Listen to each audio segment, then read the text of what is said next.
Hi, ನಾನು Sandeep from tech in Kannada. ಎಲ್ರಿಗೂ ಇವತ್ತಿನ ಭಾನುವಾರದ ಟೆಕ್ ನ್ಯೂಸ್ಗೆ ಸ್ವಾಗತ ಸುಸ್ವಾಗತ. ಬನ್ನಿ ಡೈರೆಕ್ಟಾಗಿ ಇವತ್ತಿನ ಟೆಕ್ ನ್ಯೂಸನ್ನು ಶುರು ಮಾಡೋಣ. ಇವತ್ತಿನ ಮೊದಲ ಟೆಕ್ ನ್ಯೂಸ್ ಬಂದ್ಬಿಟ್ಟು ಯಾವ ರೀತಿ ಕೋಆಪರೇಟಿವ್ ಬ್ಯಾಂಕ್ ಇರುತ್ತೆ ಅದೇ ರೀತಿ ನಮ್ಮ ದೇಶದ ಮೊಟ್ಟ ಮೊದಲ government backed cooperative taxi application ಬರ್ತಾ ಇದೆ. ಅದು ಕೂಡ ದೆಹಲಿಯಲ್ಲಿ, ಸದ್ಯಕ್ಕೆ ಡೆಲ್ಲಿಯಲ್ಲಿ ಮಾತ್ರ ಶುರುವಾಗಿದೆ. ಇದು ಬಂತು ಅಂತ ಅಂದರೆ ನಮ್ಮೆಲ್ಲರಿಗೂ ಸಹ ಇನ್ಕ್ಲೂಡಿಂಗ್ ಕ್ಯಾಬ್ ಮತ್ತು ಆಟೋ ಡ್ರೈವರ್ಗಳಿಗೆ ಓಲಾ ಊಬರ್ನ ಅವಶ್ಯಕತೆ ಇರೋದಿಲ್ಲ. ಇದು ಬಂತು ಅಂದರೆ ಝೀರೋ ಕಮಿಷನ್ ಇರುತ್ತಂತೆ, ಸರ್ಜ್ ಚಾರ್ಜಸ್ ಇರೋದಿಲ್ಲ, ಕಂಪ್ಲೀಟ್ ಕಂಟ್ರೋಲು ಈ ಆಟೋ ಕ್ಯಾಬ್ ಡ್ರೈವರ್ಸ್ಗಳ ಹತ್ರ ಇರುತ್ತೆ. ಮತ್ತು ಈ ಆಟೋ ಕ್ಯಾಬ್ಗಳ ಕಾಸ್ಟ್ ಕೂಡ ಸ್ವಲ್ಪ ಕಡಿಮೆ ಆಗಬಹುದೇನೋ, ಕಮಿಷನ್ನು ಕೂಡ ಕಡಿಮೆ ಆಗೋದ್ರಿಂದ ನೋಡೋಣ. ನಮ್ಮ ರಾಜ್ಯದವರು ಕೂಡ ಗೌರ್ಮೆಂಟಿಂದ ಸಪೋರ್ಟ್ ತಗೊಂಡು ಇಲ್ಲೂ ಕೂಡ ಒಂದು ಕೋಆಪರೇಟಿವ್ ಟ್ಯಾಕ್ಸಿ ಅಪ್ಲಿಕೇಶನ್ನ ತರಬಹುದು.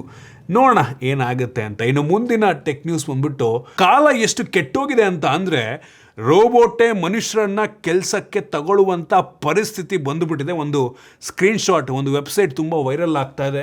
ರೋಬೋಟ್ಸ್ ನೀಡ್ ಯುವರ್ ಬಾಡಿ ಅಂತ, ಅಂದರೆ ಮನುಷ್ಯನ ದೇಹದ ಅವಶ್ಯಕತೆ ಇದೆ ಅಂತ ಇದು ಅಡ್ವರ್ಟೈಸ್ಮೆಂಟು. ಅವರು ಪೇ ಕೂಡ ಮಾಡ್ತಾರಂತೆ. ಮೋಸ್ಟ್ಲಿ ಯಾರೋ ದೊಡ್ಡ ಕಂಪ್ನಿನೋ ಯಾರೋ ದೊಡ್ಡ ವ್ಯಕ್ತಿನ ಇದಕ್ಕೆ ಫಂಡಿಂಗನ್ನು ಮಾಡ್ತಾ ಇರ್ತಾನೆ. ಯಾವ ಕೆಲಸಕ್ಕೆ ಮನುಷ್ಯನ ಅವಶ್ಯಕತೆ ಇರುತ್ತೆ, ಮನುಷ್ಯನ ನೆಸಸರಿ ಎಲ್ಲಿರುತ್ತೆ, ಆ ವರ್ಕನ್ನು ರೋಬೋಟ್ ಹೇಳೋದನ್ನು ಮನುಷ್ಯರು ಮಾಡಬೇಕಂತೆ. ಕ್ರೇಜಿ ಗುರು, ಯಪ್ಪ ಎಂಥ ಕಾಲ ಬಂತು. ಫ್ಯೂಚರ್ನಲ್ಲಿ ಇದು ನಾರ್ಮಲ್ ಆಗಿಬಿಡುತ್ತೆ. ಈಗ ವಿಚಿತ್ರ ಅನಿಸುತ್ತೆ, ಫ್ಯೂಚರ್ನಲ್ಲಿ ಫುಲ್ ನಾರ್ಮಲ್ ಆಗೋಗ್ಬಿಡುತ್ತೆ. ಇನ್ನು ಮುಂದಿನ ಟೆಕ್ ನ್ಯೂಸ್ ಬಂದ್ಬಿಟ್ಟು ಆಪಲ್ನವರು ಹೈದರಾಬಾದಲ್ಲೂ ಕೂಡ ಅವರ ಅಫಿಷಿಯಲ್ ಆಪಲ್ ಸ್ಟೋರನ್ನು ಓಪನ್ ಮಾಡ್ತಾ ಇದ್ದಾರೆ. ಆಲ್ರೆಡಿ ಹೈರಿಂಗನ್ನು ಶುರು ಮಾಡಿದಾರಂತೆ. ನೋಡ್ರಪ್ಪ, ಯಾರು ಆಪಲಲ್ಲಿ ಕೆಲಸ ಮಾಡಬೇಕು ಅಂದರೆ ಅವ್ರದ್ದು ವೆಬ್ಸೈಟ್ಗೆ ಹೋಗ್ಬಿಟ್ಟು ಅಪ್ಲೈ ಮಾಡಿ, ಕೆಲಸ ಸಿಗ್ಬೋದು. ಇನ್ನು ಮುಂದಿನ ಟೆಕ್ ನ್ಯೂಸ್ ಬಂದ್ಬಿಟ್ಟು ಕಳೆದ ವಾರ ಅಂತೂ ನಮ್ಮ ದೇಶದ IT ಇಂಡಸ್ಟ್ರಿಯಲ್ಲಿ ಭಯದ ವಾತಾವರಣ ಸೃಷ್ಟಿಯಾಗ್ಬಿಟ್ಟಿದೆ.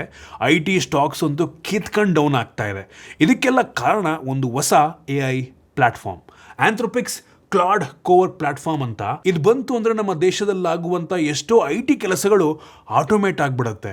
ಇದರಿಂದ ನಮ್ಮ ದೇಶದ IT ಕಂಪ್ನಿಗಳಿಗೆ ತುಂಬ ದೊಡ್ಡ ಹೊಡೆತ ಬೀಳುತ್ತೆ. ಇನ್ಫೋಸಿಸ್ಸು, ವಿಪ್ರೋ, ಈ ಎಲ್ಲ ಕಂಪ್ನಿಗಳಿಗೆ ಏನಪ್ಪ ಆಗುತ್ತೆ ಅಂತ ಅಂದರೆ ನಮ್ಮ ದೇಶದ IT ಕಂಪ್ನಿಗಳಿಗೆ ಮೆಜಾರಿಟಿ ಆಫ್ ದ ವರ್ಕ್ ಬರ್ತಾ ಇರುವಂಥದ್ದು ಅಮೆರಿಕ ದೇಶದಿಂದ ಅಥವಾ ಬೇರೆ ಇನ್ನೊಂದು ದೇಶದಿಂದ.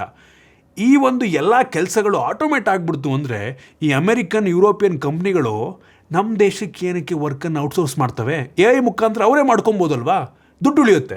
ಸೊ ಇದರಿಂದ ನಮ್ಮ ದೇಶದ IT ಕಂಪ್ನಿಗಳಿಗೆ ತುಂಬ ದೊಡ್ಡ ಹೊಡೆತ ಬೀಳ್ಬೋದು.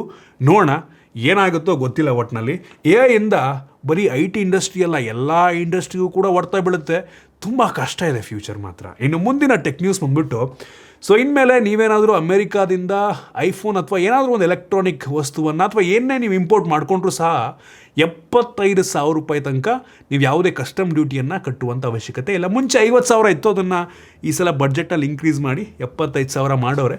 ಸೊ ನೆಕ್ಸ್ಟಿಂದ ಆರಾಮಾಗಿ ನಾವು ಐಫೋನ್ ಆ್ಯಕ್ಚುಲಿ ಅಮೇರಿಕದಿಂದ ತಗೊಂಬರ್ಬೋದು ವಿತೌಟ್ ಬಾಕ್ಸ್ ಓಪನ್ ಮಾಡ್ದಂಗೆ, ಒಳ್ಳೆಯದು. ಇನ್ನು ಮುಂದಿನ ಟೆಕ್ ನ್ಯೂಸ್ ಬಂದ್ಬಿಟ್ಟು ನೆಕ್ಸ್ಟ್ ಲಾಂಚ್ ಆಗುವಂಥ Samsung Galaxy S26 ultra iPhone 17 Pro Maxಗಿಂತ 19 ಗ್ರಾಮ್ ಲೈಟ್ ಆಗಿರುತ್ತಂತೆ, ಒಳ್ಳೆಯದು. 214 ಗ್ರಾಮ್ ಇರುತ್ತಂತೆ ಒಟ್ಟಿನಲ್ಲಿ S26 ಅಲ್ಟ್ರಾ, ಮತ್ತು ಕೇವಲ 7.9 mm thickness. So specification, majority specifications actually leak ಆಗಿದೆ.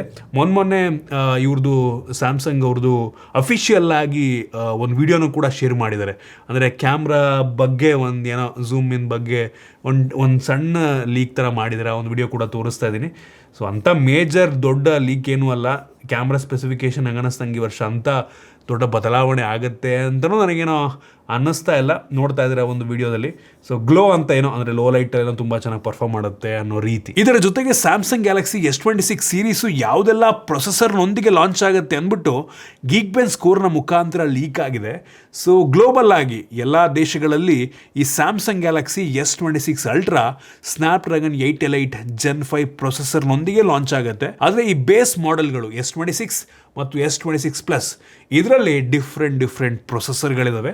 ಅಮೆರಿಕಾದಲ್ಲಿ ಏನೋ ಸ್ನ್ಯಾಪ್ಡ್ರ್ಯಾಗನ್ 8 Gen 5 ಜೊತೆಗೆ ಬರುತ್ತಂತೆ. ಆದರೆ ಬೇರೆ ದೇಶಗಳಲ್ಲಿ ಎಕ್ಸಿನೋಸ್ 2600 ಸ್ಯಾಮ್ಸಂಗ್ ಅವ್ರದ್ದೇ ಪ್ರೊಸೆಸರ್ ಇದರಲ್ಲಿ ಲಾಂಚ್ ಆಗಬಹುದು. ನಮ್ಮ ದೇಶದಲ್ಲಿ ಏನಾಗುತ್ತೋ ಗೊತ್ತಿಲ್ಲ. ಎಕ್ಸಿನೋಸ್ ಏನಾದ್ರು ಲಾಂಚ್ ಆಗಿಬಿಟ್ರೆ ನಮ್ಮ ದೇಶದಲ್ಲಿ ಎಲ್ಲರೂ ಬಾಯ್ ಬಡ್ಕೋತಾರೆ, ಯಾಕೆ ತಾನೇ ಹಿಂಗೆ ಮಾಡ್ತಾರೆ ನಮ್ಮ ದೇಶದಲ್ಲಿ ಅಂತ. ಮುಂಚೆ ಹಂಗೆ ಮಾಡೋರು ಈ ಸಲ ಏನು ಮಾಡ್ತಾರೋ ಗೊತ್ತಿಲ್ಲ. ಸ್ನ್ಯಾಪ್ಡ್ರ್ಯಾಗನ್ ಪ್ರೊಸೆಸರ್ನ ಯಾಕಂದ್ರೆ ಚೆನ್ನಾಗಿರುತ್ತೆ. ಒಟ್ಟಿನಲ್ಲಿ ಗೊತ್ತಿಲ್ಲ ಸ್ಯಾಮ್ಸಂಗಿಂದು ಎಕ್ಸಿನೋಸ್ 2600 ಯಾವ ರೀತಿ ಪರ್ಫಾರ್ಮ್ ಮಾಡುತ್ತೆ, ಎಷ್ಟು ಹೀಟ್ ಆಗುತ್ತೆ, ಹೆಚ್ಚಿನ ಮಾಹಿತಿ ಇಲ್ಲ. ಚೆನ್ನಾಗಿ ಪರ್ಫಾರ್ಮ್ ಮಾಡಿದ್ರೆ ಓಕೆ, ಬಟ್ ಸೇಫರ್ ಬೆಟ್ ಅಂದರೆ ಸ್ನ್ಯಾಪ್ಡ್ರ್ಯಾಗನ್ ಪ್ರೊಸೆಸರು ಅದಿದ್ದರೆ ಚೆನ್ನಾಗಿರ್ತಿತ್ತು ನಂಗೆ ಅನ್ನಿಸ್ದಂಗೆ. ಇನ್ನು ಮುಂದಿನ ಟೆಕ್ ನ್ಯೂಸ್ ಬಂದ್ಬಿಟ್ಟು ನಮ್ಮ ದೇಶದಲ್ಲಿ ವಿವೋ V70 ಸೀರೀಸ್ ಲಾಂಚ್ ಆಗುವಂಥ ಡೇಟ್ ಕನ್ಫರ್ಮ್ ಆಗಿದೆ. ಫೆಬ್ರವರಿ 19ಕ್ಕೆ ಈ ಎರಡು ಫೋನ್ಗಳು ವಿವೋ V70 ಮತ್ತು V70 Elite ಎರಡೂ ಕೂಡ ಲಾಂಚ್ ಆಗುತ್ತೆ. V70 ಸ್ವಲ್ಪ ಪ್ರೀಮಿಯಂ ಸ್ನ್ಯಾಪ್ಡ್ರ್ಯಾಗನ್ 8s Gen 3 ಜೊತೆಗೆ ಬರುತ್ತೆ. V70ಯಲ್ಲಿ 7 Gen 4 ಇದೆ. ಇದೆಲ್ಲ ಪ್ರೀವಿಯಸ್ ಟೆಕ್ ನ್ಯೂಸಲ್ಲೂ ಕೂಡ ಹೇಳಿದ್ದೆ. ಸೊ ಈ ಸಲ ಡೇಟ್ ಒಂದು ಕನ್ಫರ್ಮ್ ಆಗಿದೆ ಅಪ್ಪ. ಸೊ ಈ ಫೋನ್ ತಗೊಳ್ಳೋರು, ವೆಯ್ಟ್ ಮಾಡ್ತಿದ್ದವರು ಕಾಯಿರಿ ಸ್ವಲ್ಪ. ಇನ್ನು ಮುಂದಿನ ಟೆಕ್ ನ್ಯೂಸ್ ಬಂದ್ಬಿಟ್ಟು ಗೂಗಲ್ನವರು ಸೈಲೆಂಟ್ ಆಗಿ Pixel 10a ಅನೌನ್ಸ್ ಮಾಡಿಬಿಟ್ಟಿದ್ದಾರೆ. ಇದೇ ಫೆಬ್ರವರಿ 18ನೇ ತಾರೀಕು ಗ್ಲೋಬಲ್ ಆಗಿ ಲಾಂಚ್ ಆಗ್ತಾರೆ ಗೂಗಲ್ Pixel 10a. ಸೊ ನೋಡ್ರಪ್ಪ, ಪಿಕ್ಸೆಲ್ ಫೋನ್ ತಗೊಳ್ಳೋರು ಇದಕ್ಕೆ ವೆಯ್ಟ್ ಮಾಡ್ಬೋದು. ಇನ್ನು ಮುಂದಿನ ಟೆಕ್ ನ್ಯೂಸ್ ಬಂದ್ಬಿಟ್ಟು ಚೈನಾದಲ್ಲಿ ಐಕ್ಯೂನವರು ಐಕ್ಯೂ 15 ಅಲ್ಟ್ರಾ ಅಂತ ಒಂದು ಪ್ರೀಮಿಯಂ ಫೋನಲ್ಲಿ ಲಾಂಚ್ ಮಾಡಿದ್ದಾರೆ. ಸ್ಪೆಸಿಫಿಕೇಷನ್ ಮಾತ್ರ ನೆಕ್ಸ್ಟ್ ಲೆವೆಲ್, ಎಲ್ಲ ಟಾಪ್ ನಾಚ್ ಸ್ಪೆಸಿಫಿಕೇಷನ್, ಎಲ್ಲೂ ಕೂಡ ಕಾಂಪ್ರಮೈಸ್ ಮಾಡಿಲ್ಲ ಆಯಿತಾ.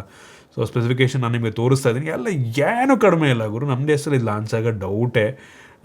ನೋಡೋಣ.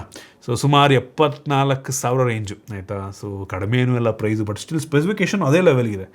ಸೊ ಇಷ್ಟು ಇವತ್ತಿನ ಟೆಕ್ ನ್ಯೂಸ್. ಐ ಹೋಪ್ ನಿಮಗೆ ಇವತ್ತಿನ ಟೆಕ್ ನ್ಯೂಸಲ್ಲಿ ಕೆಲವೊಂದು ಹೊಸ ವಿಷಯ ತಿಳೋಕ್ಕೆ ಸಿಕ್ಕಿದೆ ಅಂತ ಅನ್ಕೋತೀನಿ. ಇಷ್ಟ ಆಗಿದ್ದರೆ ಲೈಕ್ ಮಾಡಿ, ಶೇರ್ ಮಾಡಿದ ರೀತಿ ನಮ್ಮ ಬೇರೆ ವೀಡಿಯೋಗಳಿಗೆ ನಮ್ಮ tech in Kannada YouTube channel subscribe ಮಾಡ್ಕೊಂಡಿಲ್ಲ ಅಂದರೆ ಈಗಲೇ ಸಬ್ಸ್ಕ್ರೈಬ್ ಮಾಡ್ಕೊಳ್ಳಿ ಮತ್ತು ಬೆಲ್ ಐಕಾನ್ ಕೂಡ ಕ್ಲಿಕ್ ಮಾಡ್ಬೋದು. ಸಿಗೋಣ ಮತ್ತೆ ಮುಂದಿನ ವೀಡಿಯೋದಲ್ಲಿ.